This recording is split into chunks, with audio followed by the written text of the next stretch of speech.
به توجه آن عزیزانی که در کشور ترکیه زندگی میکنن و میخواین تحصیل بکنن فقط در مقطع دکترا و ماستری، یعنی کسانی که سند لیسانس دارن و به طور قانونی زندگی میکنن میتونن درخواست در ماستری بدن. چون ایره به خاطر یاد کردم خیلی از عزیزان پیام میدن میگن ما هیچ مدرک تحصیلی نداریم، چطور میتونیم درس بخونیم؟ متاسفانه این ممکن نیست.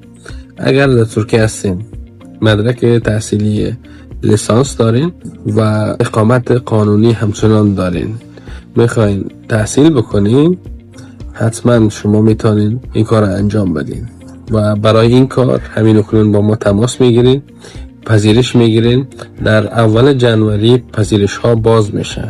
همین اکنون بعضی از دانشگاه ها پذیرش رو باز کرده و اگر همین اکنون اقدام بکنین دانشگاه ها و مقطع های از لحاظ قیمتی خیلی بصرفه ایره میتونین